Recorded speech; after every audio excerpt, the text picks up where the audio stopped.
Today's August 15th. We're going to be doing a review on a very clean and high probable trade for NASDAQ, which occurred today. I managed to grab it. It was roughly, with partials and everything, a 4-1.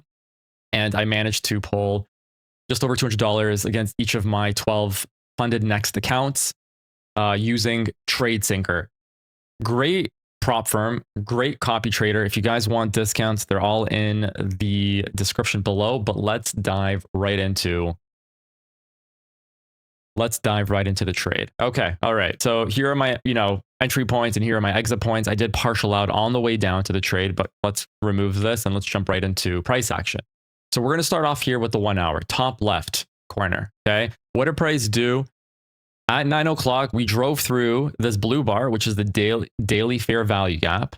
At 10 o'clock to 11, what we did is we drove up and we rejected this daily fair value gap along with the lower half or the mean threshold of this red 1 hour BISI, which is indicating weakness on the 1 hour. Moving over into the 15-minute chart, you can see what we did here as well. Very similar story. We pushed higher, we pushed lower, and then we left two fair value gaps. And when price kind of spiked into the second one, that's ultimately where I managed to catch that trade and it drove lower. So just from a 15-minute perspective, bearish open. We filled in some of it. We rejected the bottom half of the RTH gap. We drove lower, created some fair value gaps to the downside. We came in, we rejected them, and then we pushed lower to what? To these relative equal lows here on the 1 minute. Okay. Now let's dive into the 5 minute here. Let me move these charts a bit so you can see what happened on the 5 minute. Similar story, but what we have here is we have a 5 minute balanced price range. So what a balanced price range is every time you see a SIBI and a BISI, just like this, overlapping, this area is balanced. There was opportunity for buy side and sell side to happen during the specific range of action. So you can see here we created a SIBI to the downside and then a SIBI to the upside. We touched the lower half of the RTH gap. We pushed lower again, and then we pushed higher into this mini 5 minute fair value gap. You can see how the bodies are respecting very close to the mean threshold. They're not really piercing above this 5 minute BPR. And then we had the push lower. Okay. So that was indication of how price would want to reprice to the upside before driving down. And seeing all this, it really kind of comes down to the 1 minute. Okay. So let's paint the picture here. What price did is at 9:53 today and at 10 o'clock, it left relative equal lows. Price pushed higher, tagged the lower half of the RTH gap. It rejected in a very sloppy way the first presentation fair value gap. It drove lower. It created buy side here. So do you see here I have minor buy side liquidity? Right? Price drove lower. This was the initial breakaway gap that I was looking at. That's why hence it says breakaway there. It pushed higher. It took out that minor buy side. And then you can see here, it started to reject this last really 1 minute fair value gap and the mean threshold of this SIBI here. And that was indication for me that we're probably going to drive lower from here. I wouldn't want to see it go higher. This got pretty high in my opinion, but from then on, we tagged the 15-minute fair value gap, the 5-minute fair value gaps, and the 1 minute fair value gaps.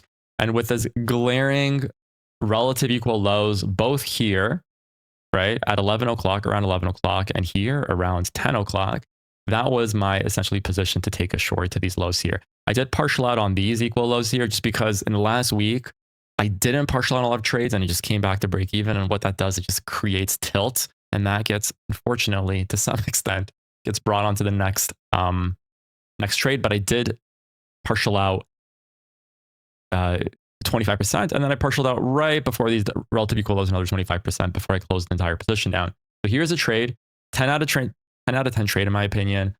Highly recommend studying this, taking a screenshot, going to your own charts, mapping out all these levels of minor and major buy side liquidity, the relative equal lows that we were targeting, and how price overall reacted to price today. But in my opinion, this is an A+ setup with A+ risk reward.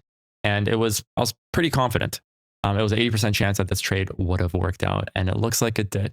So if you guys enjoy this content, feel free to sub, feel free to like, and I'll catch you. I might start streaming next week. I just do want to get my funded next accounts to at least over 1.5K each. And once I do this, once I kind of get away from that trailing drawdown, I'll start live streaming again. I know a lot of you are waiting for that, and starting next week, I think I'm going to start live streaming probably mid to end of next week. I do need to build a bigger buffer on this. It's very stressful trading 18 accounts.